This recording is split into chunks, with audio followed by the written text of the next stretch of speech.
national and internationally, who wish for a platform to share and exchange their research thoughts and ideas, but are unable to do so due to the COVID pandemic situation. As we all are physically unable to attend seminars, conferences, and workshops, which might have offered us the scope of interacting and exchanging notes on respective research areas in normal circumstances. While it is true that many webinars are being conducted globally now, emerging researchers are mostly limited to being passive participants or listeners. There is very little scope of presenting their views. And this is a very active participation.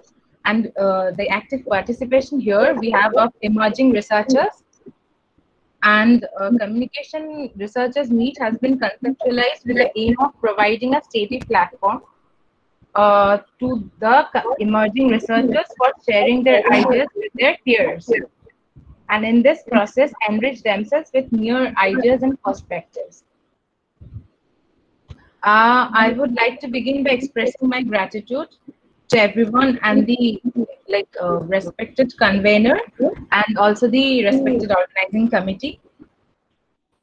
I also, it's a great privilege to be a part of this wonderful virtual research meet. And today we're lucky to have with us the esteemed speakers, Ms. Nausin Jahan ma'am and Mr. Vicky Prasad sir. Their respective research topics to be discussed today are immensely relatable and contemporary. And we honestly hope that it will be an enriching section for us all. The two topics of discussion today will be the portrayal of women in Facebook memes by Nausin Jahan ma'am. And then the second topic of discussion will be significance of media in domestic violence during pandemic and lockdown by Mr. Vicky Prasad sir. We will be having our first topic with Nausin Jahan ma'am. Our first speaker is Ms. Nausin Jahan ma'am. She is a lecturer in the Department of Journalism and Media Studies at Stanford University, Bangladesh. Before she was working with News 24 channel Bangladesh, Pratidin newspaper. Ms. Nausin has represented Bangladesh in the Young Women Leadership Program held in Istanbul and Ankara, Turkey. She has also worked as an assistant director in the short film The Unborn Letter, which won the first prize in Inter-University Short Film Competition. She has received the prestigious Shangbadik Sahittik Qazi Muhammad Idris Memorial Gold Medal and Rashida Muinuddin Memorial Gold Medal and Dean's Award. Furthermore, she has been awarded several scholarships for her excellent results in her BSS and MSS examinations.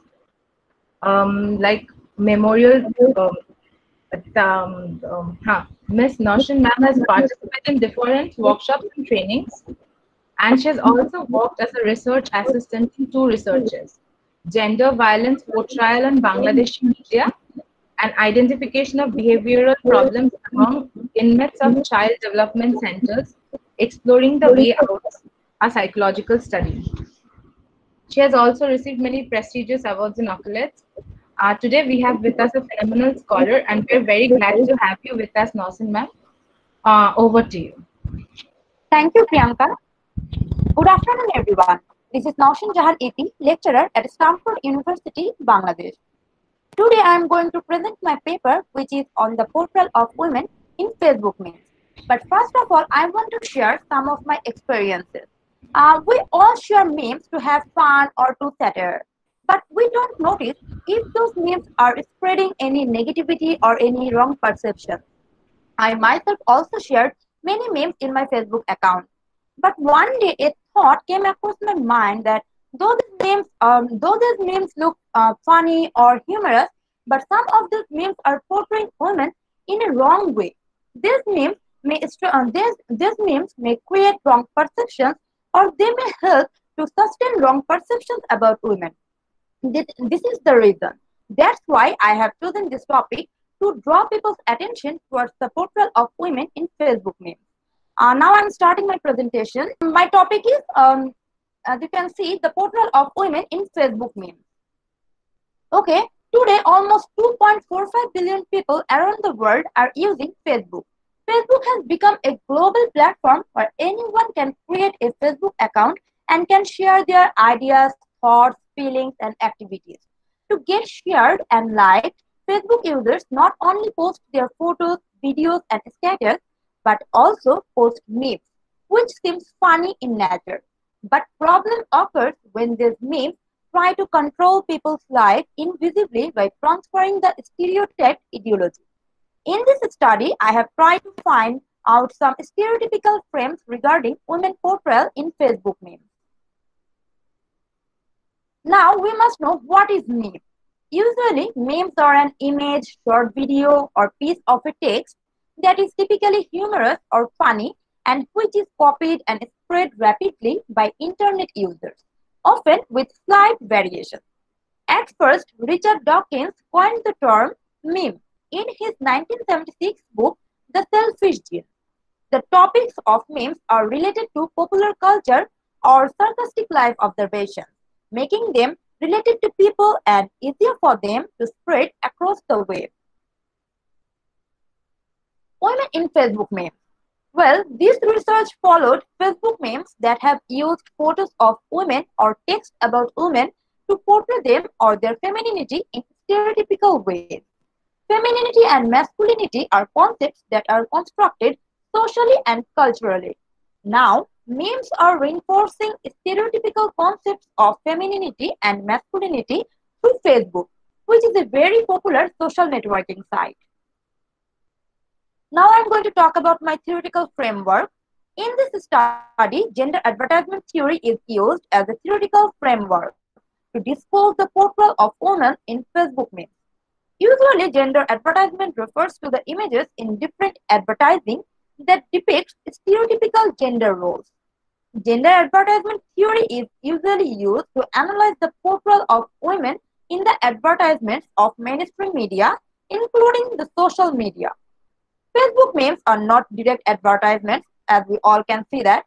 They are actually rather humor-oriented media contents. But gender advertisement theory can be used to analyze the portrayal of women in Facebook memes because these memes are also acting like advertisements. They are advertising some specific characteristics or some specific behaviors for women, which are actually not their biological or natural traits. They are rather imposed on them, or they are actually not their own characteristics. This is why I have chosen this theory, because memes are actually advertising their characteristics, as I have said earlier. Well, methodology and sampling. This study followed Irving Goffman's frame analysis method to find out the frames used to portray women in different Facebook memes. Frame analysis can reveal the implicit aspects of any visual content. Usually, framing means choosing some elements of any content and highlighting them. This can happen deliberately or it can happen unintentionally. This study selected 15 memes that were published on different Facebook pages or shared by people on their Facebook wall. These memes are selected based on their contents. The selection process of the samples followed a purposive sampling method. Okay, now I'm going to present my data and analyze them. But before that, I want to say that many of you can ask me why I haven't used representation theory or some other theories, because memes are not advertisements, and I am using gender advertisement theory. That I have already told you that I have used gender advertisement theory because memes are working like advertisements, and I have also used framing analysis method as Irving Goffman used in his gender advertising book, and he tried to find out some frames for women and for men, and he tried to find out some frames from the Western media, and he find out that usually men are depicted as they are like strong, confident, and they are powerful, and they are rational thinker. And on the other hand, women are portrayed like they are childlike, they are fragile, they are not strong, and I have also followed the same method, and I have tried in my study that I will also find some frames that are used to portray women. Now I'm going to present my data, and you can also see the meme. Okay. Okay, here you can see meme 1. Meme 1 shows that there are two signs which are known as the signs of Bluetooth and Wi-Fi. Bluetooth is a wireless technology that is used in mobile devices to share data over short distances. On the other hand, Wi-Fi is also a wireless technology that uses radio waves to provide wireless high-speed internet facilities. Numerous devices can use one Wi-Fi connection to get internet facilities. Though women were bluntly represented as commodity or sex object in media for long, but memes are portraying both men and women as objects. But the question appears when the texts are taken under consideration. This meme put a judgment on men and women's character in front of the audience. Meme 1 says men are like Bluetooth. They will be with their loved ones when they are nearby, but they will try for other women whenever they get a chance or when they are not together, like the Bluetooth connection works. On the other hand, women are compared to Wi-Fi. Women put their interest only on influential and powerful partners like the Wi-Fi connection works. They will wait and look for men who can at best fulfill their demands. Only then they will get attached to men.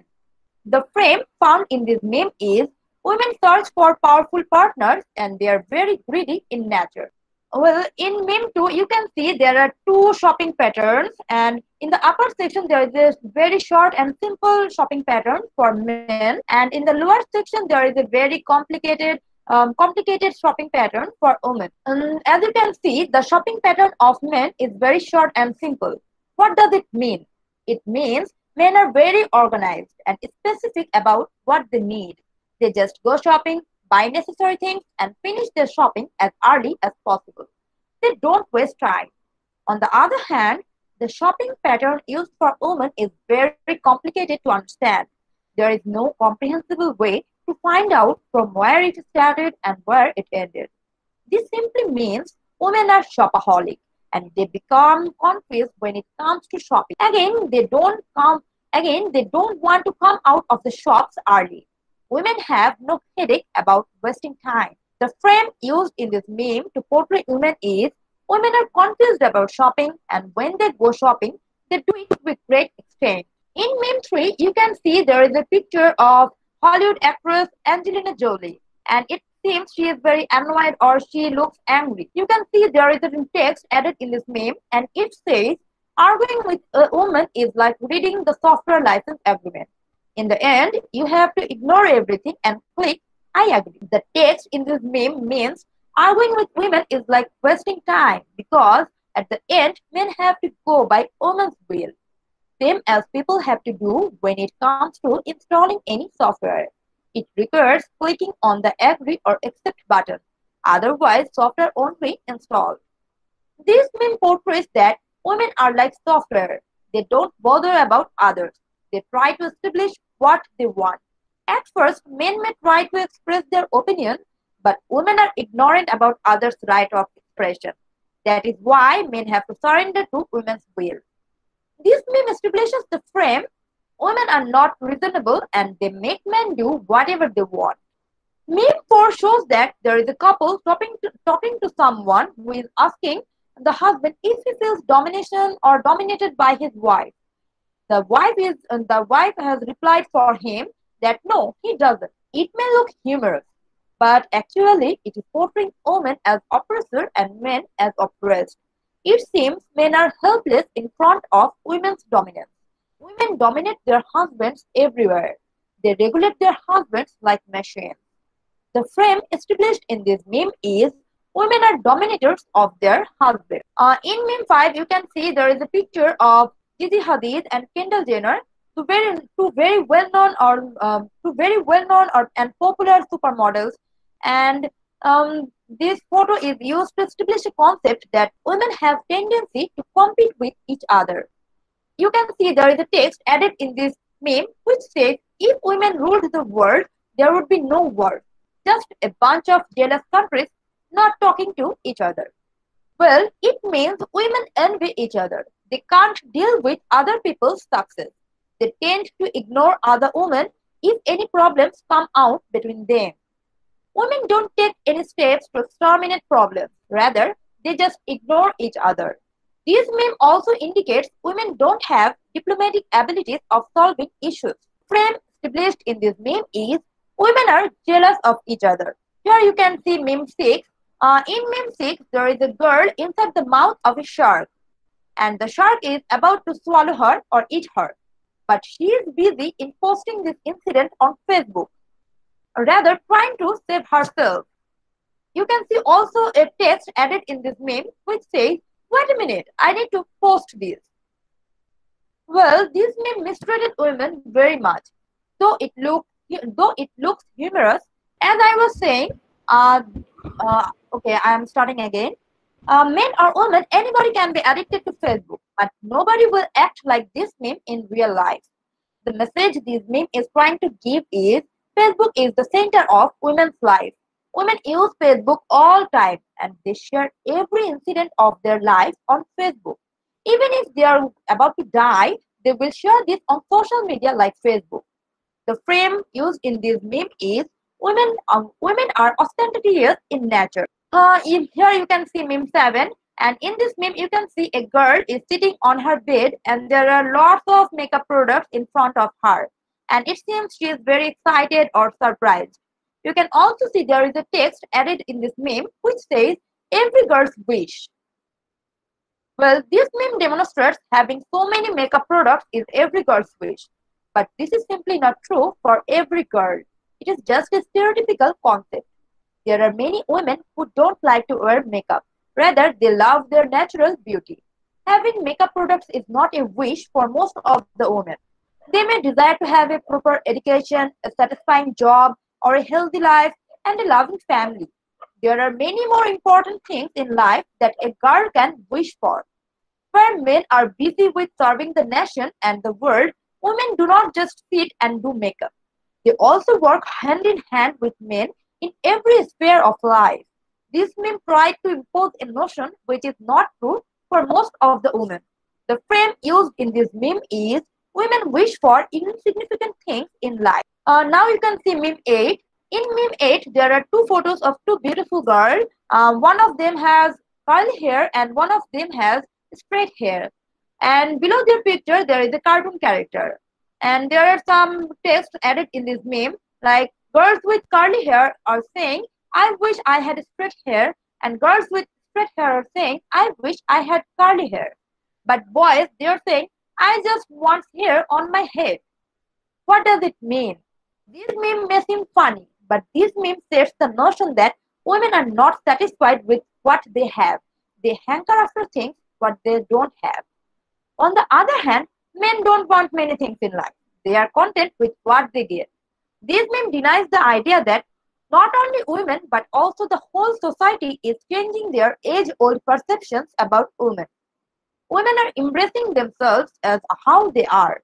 Some women may desire to have curly or straight hair, but as it was said earlier, it is a stereotypical notion that women are not content with what they have and desire to have things which they don't have. Moreover, there are many men who can long for straight or curly hair, but this meme made this idea as a part of femininity. This meme set up the frame that women are not content with what they already have.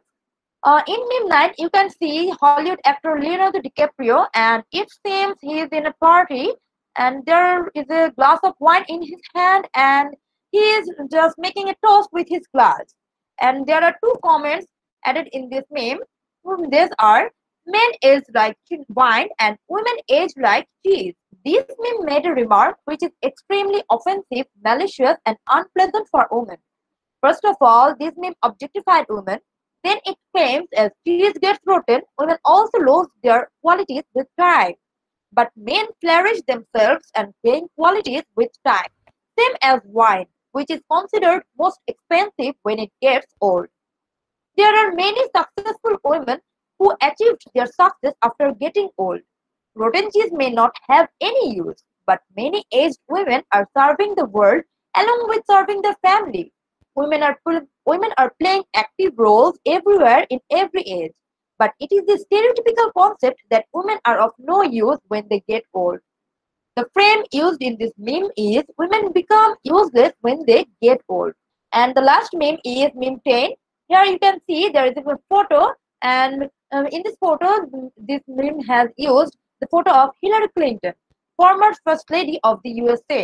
In this meme, Hillary Clinton is hugging a person, meanwhile making a face at someone else. There is a text added in this meme which says, "A strong, independent woman who got where she is by marrying the right guy." This meme says women who claim themselves as strong and independent actually achieved their position by getting favored from men or by getting married with an influential and rich man. This meme means women don't have any qualities to achieve greater positions. They are vulnerable, weak, and incapable of achieving higher positions. So women seek men's support to fulfill their dreams. This meme used Hillary Clinton's photo to draw attention towards her husband and former president of the USA, Bill Clinton. It indicates Hillary Clinton got her today's position because of her husband. She married the right person who promoted her to this position. This meme neglected Hillary Clinton's years of work and dedication in politics. It is very typical not to acknowledge women's dedication and efforts. In our society, women are not appreciated for their success. They rather face questions and criticism. People tend to pass bad comments on them. This meme reflects this exact notion of criticizing women for their achievements. The frame found in this meme is women are dependent on men to achieve success in life. Thank you. These are the memes.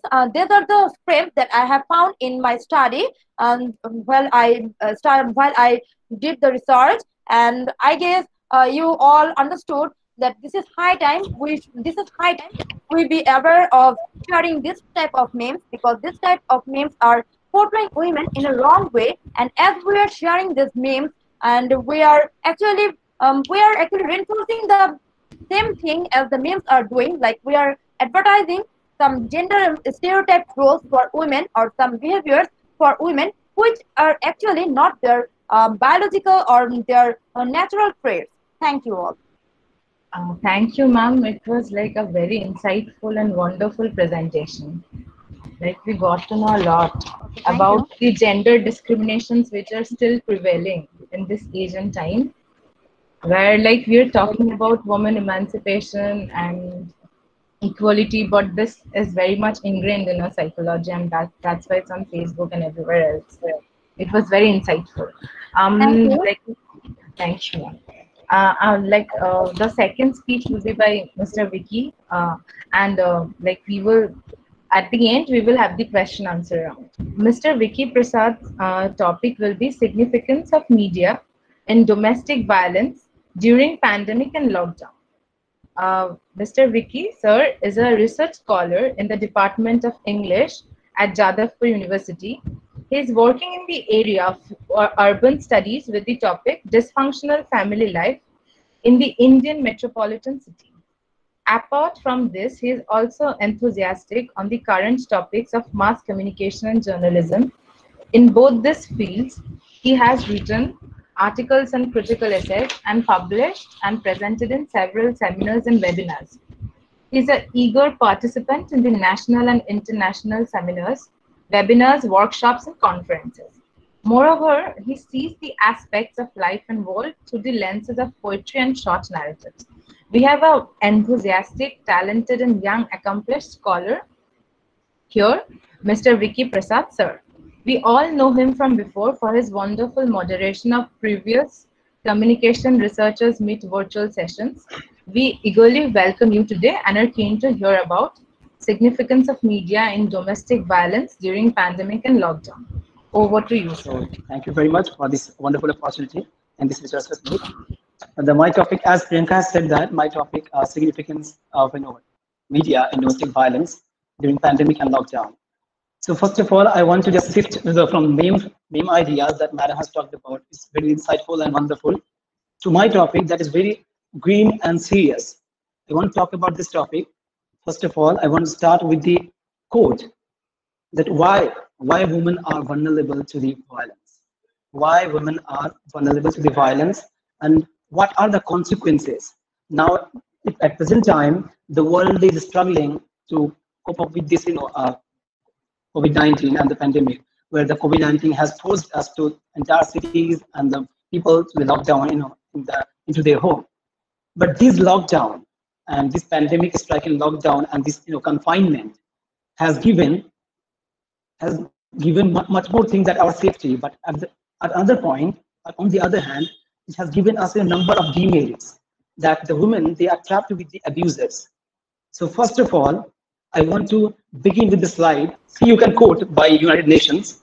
The worldwide increase in domestic violence has a shadow pandemic, okay, alongside COVID-19. That means COVID-19 and the shadow pandemic.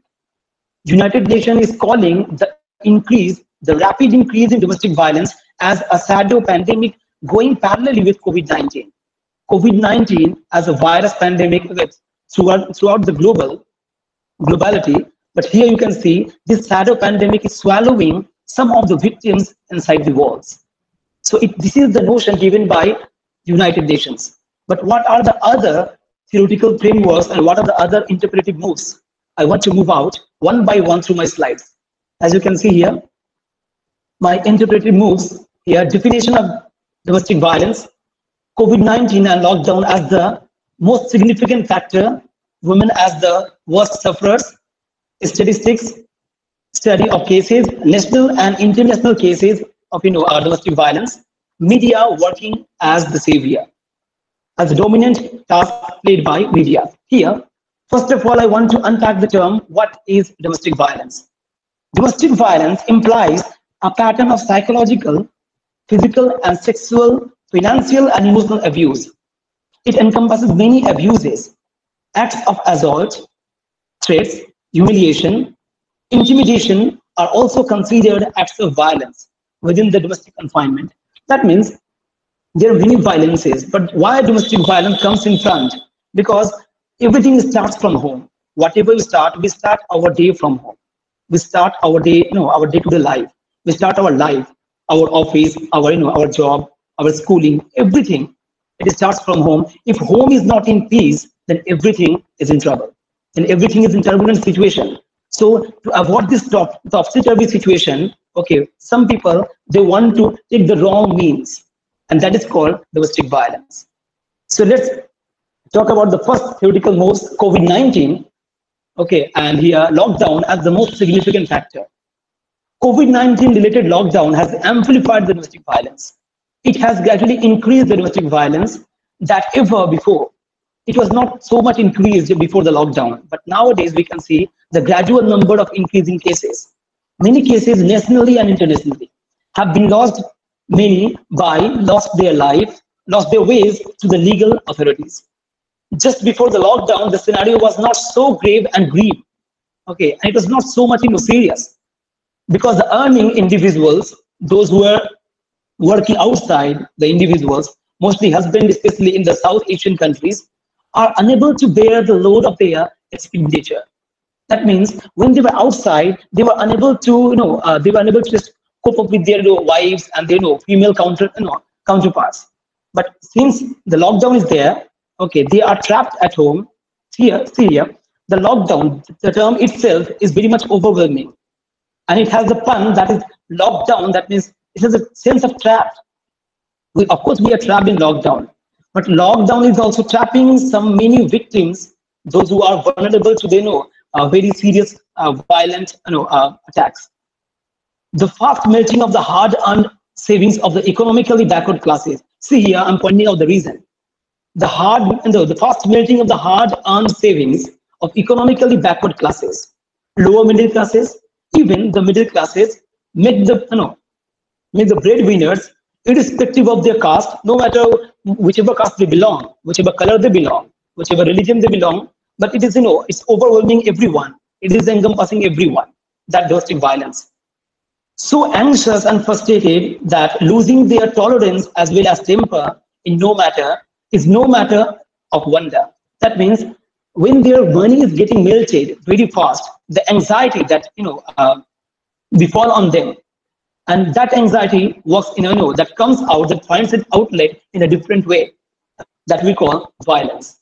See here, I wanted to just here point out some of the psychological issues. What happens with the victims? Okay, what happens with the that victims and the accusers? The first point that I want to point out here, see, panic of swallowing pandemic, news of deaths, fake news, and ignorance. Some people in our I'm trying to point out the people in the ghetto culture, people staying, just staying and living in the downtrodden society, in the lower strata of the society. What happens with them? Actually, they are the victims. Actually, they are the victims, and they are very ignorant of the actual facts.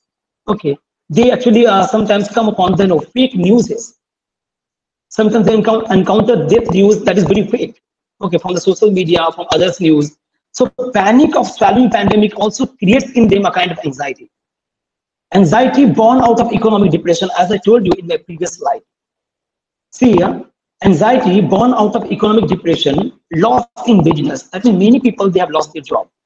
Okay, many working officials, they have lost their job. They are not going in their offices, and therefore they are very anxious. They are depressed. They are frustrated. Fees of children. Okay, they are unable to pay the fees of children. The groceries they are able to buy. Okay, middle class, lower class, and the lower strata, they are unable to buy these basic necessities. Absence of mental peace, and thereby eventually at night they find the acute absence of mental peace. They are unable to live in peace, though they are in lockdown, though they are away from this COVID-19 attack, COVID-19 grip of the COVID-19. Though they are away from this grip, still they are not in peace. Conflicts between the conjugal relationship, misunderstanding, sexual anxiety, trivial classes. That means these are the things. That means conflict. How it begin? This conflict, how it begin?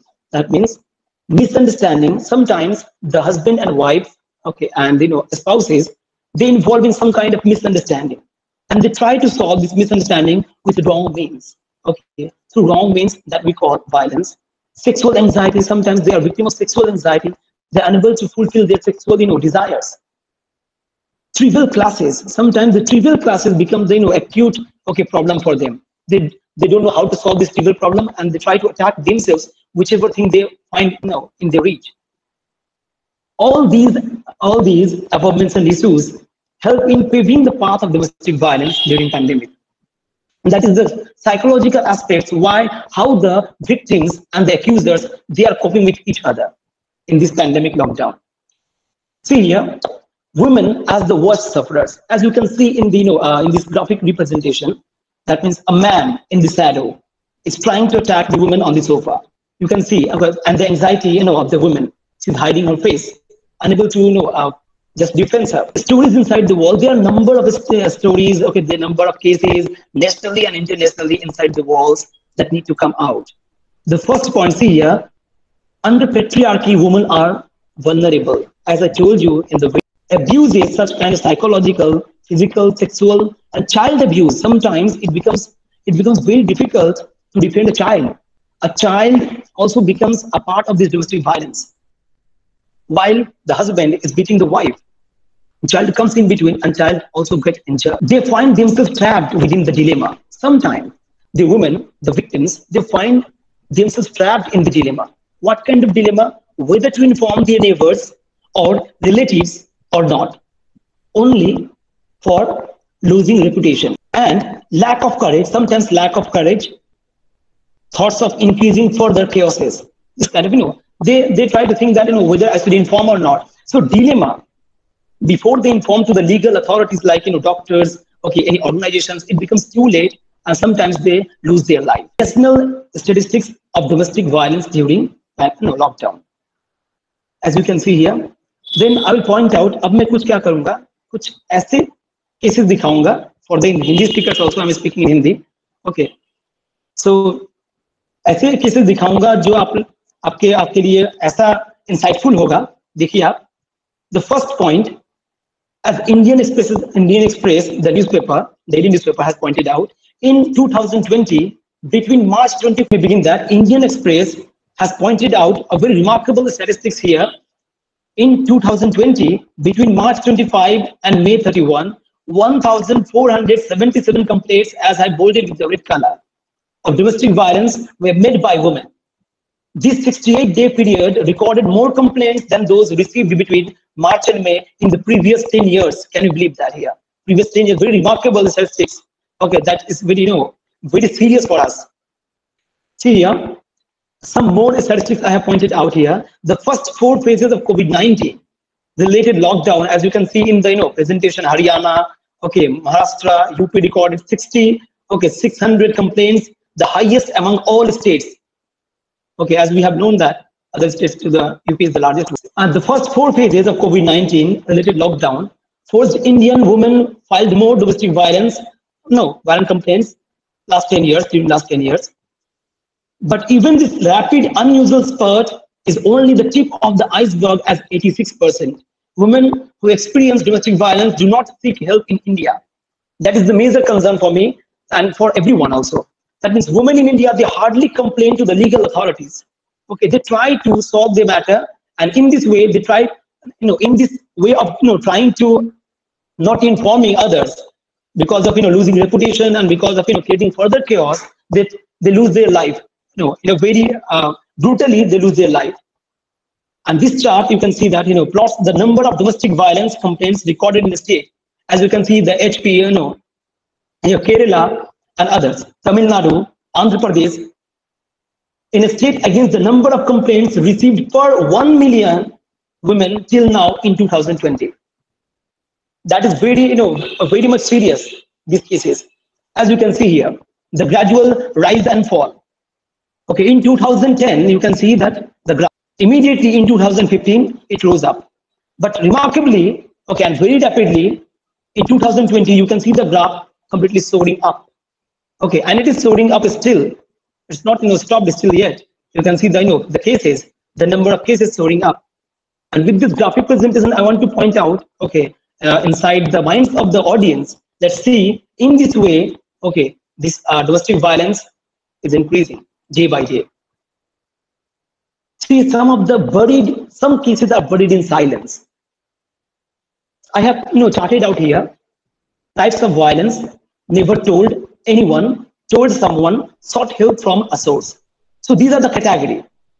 Never told anyone, some cases are like that. Told someone, sought help from a source. As you can see in the slide, the percentage. Buried in silence, about 86 victimized women who experienced violence never asked help. 86%. 77 of them did not even mention the incidents to anyone. 77 of the women. Can you imagine that? Very serious thing. The table shows that women who were subjected to both physical and sexual violence, they are not only subjected to the physical violence, but they are also subjected to the sexual violence equally. And they seek help relatively more than those who suffer from only one form of abuse. I mean, this is not the only form of abuse. That is, in domestic violence, the women are attacked physically. No, they are tortured psychologically also, and they commit suicide. See the other cases here, under-reporting and reality. See, the authorities here, others, neighbors, friends, family of the husband, own family. See, here I have charted out, but the blue color, you can see authority. Among the 40.3% of victims who sought help, only 7 reached out to the relevant authorities. See, the ratio is very, and the percentage is very low and very depressing for us. They hardly reach to the police, doctors, and lawyers. Only 7%, or social service organizations. But more than 90% of the victims sought help only from their immediate family. That means they want to contact their immediate family, their relatives, so that the news will not come out in the market. Okay, it will not come out in the society. Okay, to create any kind of ignominy and reputation loss. Some global aspect. See here, domestic violence and domestic abuse in lockdown in France. France has shown this this statistic of 36% increase in cases when the France government has given the victims hotels and other staying places and shelters away from their family to stay in the isolation to avoid any kind of violence during pandemic. See the next case here, domestic abuse in lockdown, Australia. In Australia, the internet searches for support rise by 75% increases. It has increased 75%. The internet searches for supporting help. Actually, the victims, they are there, locked down, confined within the four walls of their home, but they're searching through internet, they're searching through media. I will come to the next slides to talk about the media, how media is playing role, as a savior. See here, in lockdown in the United Kingdom, helpline sees 25% increase in contact through calls and WhatsApp and any kind of means they're trying. They are unable to seek their relatives, they are unable to seek their neighbors. And see here, China, eventually, China is not away from this violence also, though it has, it has been said that China has many ill-reputed, cases. In China also, domestic violence is rising up, domestic violence rising up and very much increasing up to the leaps and bounds here. As we can see in the lockdown, domestic violence has increased threefold in Hubei province, the heart of the initial coronavirus outbreak from 47 cases last year to the 162 this year. How it is increasing, the magazine Diplomat has pointed out recently.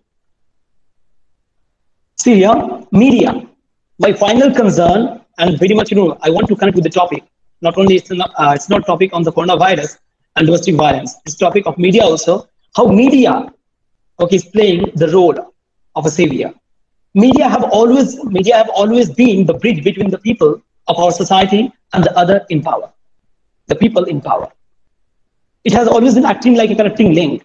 Reaching out to the people during pandemic-related lockdown is one of the greatest risks the news agents, the reporters, the journalists are taking besides doctors. They are also doctors they're saving, but in a different way. The tireless working of the news reports and the journalists to bring out the domestic violence stories inside the walls as have capitalized the cases inside the walls and waking the government, the NGOs and other working organizations for people, people's welfare. They're trying to reach to the legal authorities. They make the global public aware of the fact that any domestic abuse related story will not be unnoticed from the legal authorities. They don't want the media persons, the agents, the journalists, and the working media. They don't want any cases to be hidden, to be unnoticed from the legal authorities. See here, social media as a connecting link. Social media sites as WhatsApp, Facebook, and Messenger and other chatting apps are largely instrumental in connecting the domestic abuse stories to the legal authorities. That means they are connecting these stories. The girl who is messaging, after being beaten by the husband inside the room, she is messaging to seek help from outside. When no one comes in rescue of the victims, the second point, when no one comes in rescue of the victims, then these sites become their sole measure to call for the help. The private violent stories, the private violent stories. See here how media is playing a role. The private violent stories within the walls are transferred to the public in no time. That means the binary between public and private and media is trying to check out the persons, lurking and depressed, beaten up inside the walls to check out outside in front of the legal authorities only for their welfare and their defense. The victims make the locality and the world aware of such brutality. Through these WhatsApp, Facebook, and Messenger and other social sites, what the victims are doing, actually, they are trying to aware the locality. They're trying to aware the world about such brutality of domestic violence that they are facing. See here, media is connecting link with three colors. Three colors, very symbolic one I'm using. Domestic violence, that means violence always projected as red color. The circle, those who are in the domestic violence periphery, they're always in the red zone. They might lose their lives in no time. Anytime, children, even the women. But media, as a kind of green signal, is projecting this news to the legal authority. And after the legal authority, you can see here that is in white color. Why I have used purposely that white color is a symbol of peace. Media is trying to check out the stories from the danger, okay, and placing in the world and domain of peace. These stories, the victimized people from the danger to the peaceful state, and media is trying to help. Okay, with this, color of, evergreenery color, okay, of the Alone and together, these women in the West Bank are banging their pots and pans in protest against domestic violence. The UN says cases of domestic abuse during the global pandemic have increased by 20%. So now women all over the world have taken matters into their own hands to help other women in their neighbourhoods.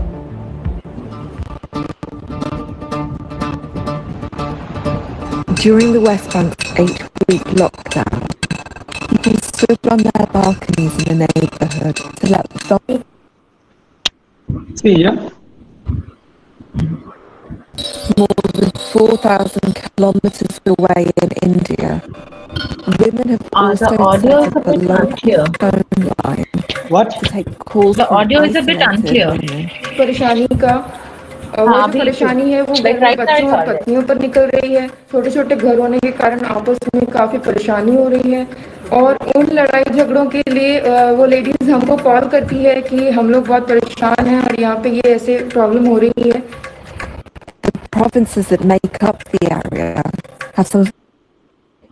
Yeah, as you have seen that here. Wait a minute. Let me present my slide. As you have seen the video. In the video, what the women are doing, they are beating the utensils to attract the attention. They are so helpless. They are trapped.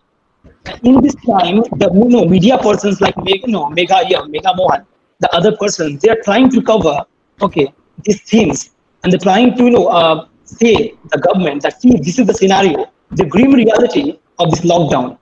Okay, how the women are suffering, confined within the walls. So in this way, the women are taking help, beating the utensils, trying to message from being trapped at home, locked up at home. See here, my dear. Excuse me, sir. Vicky, sir. Yeah. Please, can you wrap up? Then we will. Yeah, it's done. It's done. Yeah, it's done. Okay. That will be very nice. If Yeah. So yeah, the horrifying global surge, has called for domestic violence a ceasefire. Again, I have started with United Nations. I'm trying to wrap up with United Nations. Okay, this is the overpowering presence of United Nations upon all the worlds. You can see here, the domestic violence as ceasefire. He's calling domestic violence, the Secretary Antonio Guterres, as ceasefire. So this should be stopped as soon as possible, so that we will be, suffering, throughout our lives, in the subsequent centuries and years also. That why women are vulnerable. So it should be stopped. This is my appeal to everyone, and all because many families are also watching. We are also family persons. Yeah, thank you very much. Thank you, sir. We had this timely opportunity to have this discussion today. It's wonderful. It's very insightful about what is happening in this pandemic times. How women are being discriminated and tortured upon. Now we will start it was wonderful, and now we can start the question answer round, I guess. And we already have many questions from the listeners. It was a very wonderful, both the presentations were superb, and we are already having a lot of questions.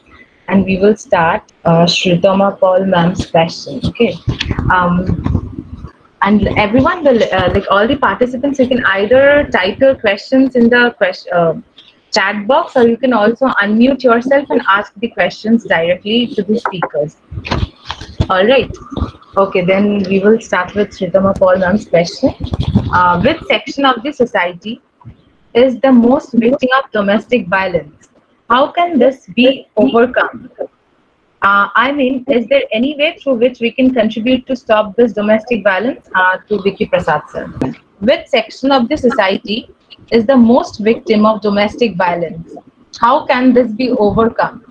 Is there any way through which we can contribute to stop this domestic violence? That means the lower part, as I told you, the people in the ghetto culture, the people staying in the very downtrodden, that state, the lower strata.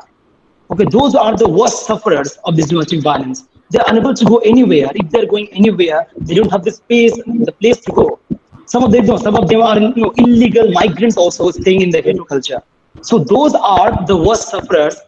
I need to know one thing more. If they want to stop this violence, okay, they have to stay in isolation. Either they can go away to their in different place. Suppose they don't have any relatives.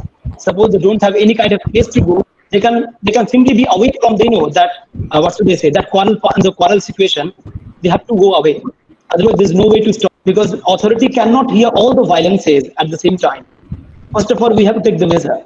We have to separate, okay, the calling people. Then we can move to the second question. Ask Vicky sir. The question is from Sovik Acharya sir, and it says, does educational literacy among the population relate to domestic violence, or it is both way around? Yeah, see, educational literacy, that means if people are educated, even the educated people also do the violence. Okay, it's all about the personality that they possess, the temperament and personality, that psychological issues they are struggling with. If they're unable to control these issues, okay, even the people from the educated people and illeducated people and illiterate people, educated and non-educated, uneducated people. Okay, it doesn't matter if they are unable to control, even the educated people unable to control their temperament. Okay, their disposition of this violent disposition. Okay, they will do this violence. Okay, and literacy, of course, literacy, if they have the capability that if somebody is educated, at least one can write something to the authority. One can appeal in a very official way to the authority.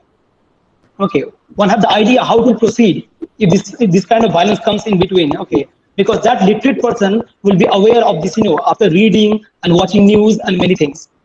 It becomes very difficult for the people in the ghetto culture and downtrodden society to reach out to the news also. It's very difficult. So I believe that, okay, literacy matters, but at the same time, literacy also, it doesn't mean that, okay, literate people won't do the violent acts. And the second question by Sovik Acharya sir is for Nausin ma'am. Ma'am, what kind of pleasure does people take in demeaning someone through their memes? And does they take advantage of freedom of speech and expression? Are stricter laws necessary? Thank you for your question. And I can also read the question in the message section. I will answer all of your questions by reading your questions. Okay. Your first question is, what was that? Just let me check. What kind of pleasure does people take in demeaning someone through their memes? Obviously, this is not a positive type of pleasure. People who satire people, what should I say? Those people who satire, actually satirism is not a bad thing. We satire, or sometimes we make fun, but we should not laugh at people, or we should not satire on people, because this is not good, or this is not right. We should not defame anybody, and we should not actually, as I think, actually, as everyone thinks, we should not defame anybody. And as you have said that, what kind of pleasure? I would like to say that it is not a positive type of pleasure that people are gaining from disseminating this type of memes. And I would say this is a negative type of pleasure. And the second question of yours is, does people and does they take advantage of freedom of speech and expression? Of course, I agree with you that yes, obviously people take advantage of their freedom of expression. In my country, I also noticed that there are some people, I don't know whether I should say it or not, that some not too much educated actually, some people who just opened the Facebook and they sometimes comment they put some bad comments, or they share some bad memes or negative memes for the society or for women, also for men also. And they sometimes share memes that are not good for men. I think I have answered your second question too, and the last one is, or stricter laws are necessary? Well, this is a question I would like to, I wish I could skip this question, because stricter laws are, I don't think stricter law is needed. We just need to be much more moral, okay? We should think rationally, and we should think positively. We should spread positivity among the people. We should not spread any negativity, and it's on us that we should not hurt anybody by our by fun or something else. We should not laugh at anybody, or we should not. we should not do anything that will harm people or that can be harmful for people's mind. And that's why I think we should not need we shouldn't need strict law, but rather we can improve ourselves. We can improve ourselves and we can do good things. Why should we do bad things in the internet or in social media just because we have our freedom of speech, or we are buying internet packages and we are just doing whatever we want because we have bought those internet and this is my account and I can do anything with my account? This is not right. We should think of our morality and our ethical things actually. Okay, thank you. Yes, sir. You have used here theoretical framework, Goffman framing analysis, but we have No, I have used, sir, I have used the methodology of framing analysis and I have used the theory of gender advertisement. methodology. Advertising methodology you have used there. Yes, that's the thing. That framing analysis. But we have seen a lot of framing analysis, especially in news. We have seen a lot of frames. Suppose economic, conflict. There are many frames. But you have used a lot of frames and you have created by your own. So my question is to you: how can you relate this sort of frames you have created by own to the framing analysis done by Goffman? That's my question. So, so thank you so much for giving me time to raise questions. So, hello? Yes, Vic. Sir, please answer the question. So, may I speak? Yeah. Priyanka, Yes, may I go ahead? yes, Yeah. sir. So, yeah, as per the state, yeah, of course, this, it's the newspaper agency, as I told you, that Indian Express. I collected the data from there. Okay, and it has the national authority. It is nationalized, news agency. That's why I've taken. So, yeah. That's my answer. How can you claim this is national status? That's my question. Sir, like the discourse can go on and we can discuss that later. Like, okay, it will not be perfect. Like right now, we have a few more questions. That's why. Okay. Okay, sir. Like we have observation. So, ma'am, like you. I haven't answered his question. Yes, Can I now? Yes. Yes. Thank you, Kaljani sir. And I can understand your question, but I want to say that I have just followed Irving Goffman's gender advertising book, and in that book he just used some frames to portray men and women by following the Western media, and I just followed the same thing of Irving Goffman, that how he portrayed, how he find out the frames, and I also find out the frames as he has actually find out those frames in his book. Thank you very much, Vicky sir and Saddam sir, for arranging such a nice session. I have a question to Noshin ma'am. Okay, sir. Are internet memes a new fate of our generation? Memes have graced the internet partially since there's been a World Wide Web. And it is true that the trend of meme has become a popularized in our society. So, are internet memes a new fad or new trend in our country, especially Bangladesh? And which area of your which is the research area of your topic? I think it's Dhaka or Chittagong or. Used all the, sorry, sir, I'm just answering your question. Yes, I have used only the internet memes, and these are I just found searched those memes in Facebook. Actually, I found those memes in Facebook, and I have already said that I have taken the method sampling is purposive sampling. Actually, I have chose the purposive sampling method, and I just chose some memes from the popular what should I say, popular pages of memes like Sarcasm and some other pages, the Idealist, and I have also checked the another thing that if which memes are people sharing much and more, and I have also shared all the memes from most of the memes from Facebook and some of the memes from Google. And that's why I want to say these memes are not any region based or any area based. These memes are worldwide based. Okay, as I can. Okay, okay. I have an additional question. Do copyright laws apply to me? It's a question that I would like to know because I actually don't know. Do copyright act is needed for a meme or not? I guess it's high time we should make some copyright or some sort of law. Actually, not strict law. I don't say that some strict law is needed. I would like to say that some sort of laws can be imposed, or some sort of law we can bring to not to share negative memes, or what should I say, those memes which just portray men or women, anybody, in a wrong way. Because Thank you. I got an observation or another suggestion from the chat box. Someone was saying that men are also victim of memes, and some memes also, what should I say? Some memes also make fun of men who cries, or who couldn't get a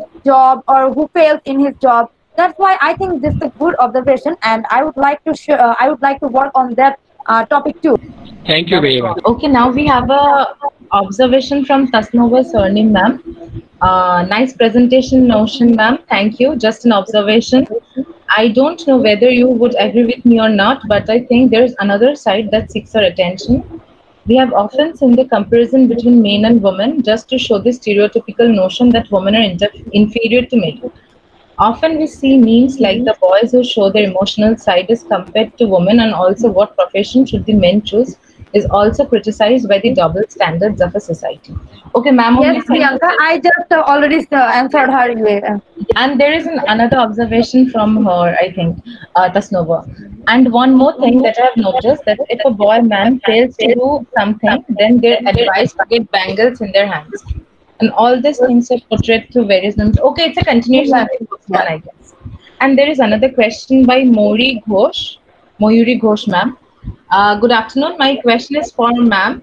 As ma'am, you talked about how memes are subtly spreading negativity and stereotype thinking in the society through social media, where social media is independent and it is very hard for common people to critically analyze the memes.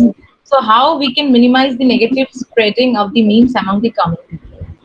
Well, this is the thing that I was also thinking. How can we just prevent from spreading this type of memes? But my suggestion is, as I have also told, that common people would not recognize, or they will just think that this is funny and I should share this meme. But it is our duty, who we are educated and who we can actually recognize or analyze this type of meme. We should not use or share this type of memes. Like I have told in my presentation earlier, that I also used to share some of those memes, and because they look funny. But suddenly a thought came across my mind that these memes are portraying women in the wrong way. And after that, I stopped sharing this type of meme.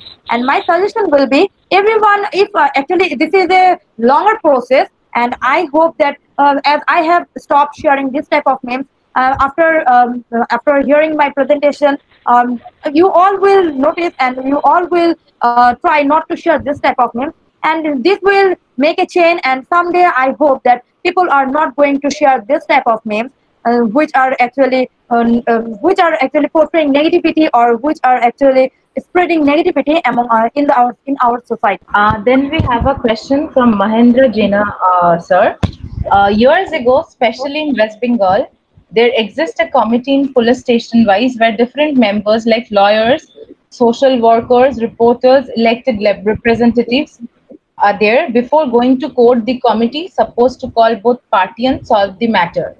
My question is, do the speakers think such type of committee should be constructed more? Should they get more power to solve the domestic violence? To Vicky, sir. Such committees should be empowered by the government, because the government alone cannot solve the problem. So then, these kind of committees, and such committees, this should be empowered by the government, because the government alone cannot solve this problem. So small community, these small committees, they can visit to the small houses and the door starter and their families. So I think that this would be empowered. The session today has been an immensely, and like with all these questions, we will be at the end of our session. And the session today has been an immensely enriching session for all, I hope. It has been a very interesting experience and was a very great opportunity to learn from the two esteemed speakers. With best wishes and regards to all, I express my heartfelt gratitude and thanks to the convener, respected Saddam Hussain sir, and to all the respected members of the organizing committee. And I will invite our esteemed convener, Mr. Saddam Hussain sir, for the formal vote of Saddam. Thank you sir. These are very interesting and interactive sessions. So I am very grateful to Ms. Noshin and Mr. Vicky that you took the time out and your busy schedule to address our weekly communication researchers. So really we are all pleased with your thoughtful and insightful concept for today's lecture. And I am sure that your remarks triggered new ideas that will benefit all the participants. Thank you so much again. And thank you for speaking to us this week. I also thank and congratulate our participants and definitely our organization committee and our moderator, Priyanka Datta. Next week, we will come back with another interesting session. Hope to see you all there. Thank you. Thank you. With these few words, I want to conclude today's session. Thank you so much.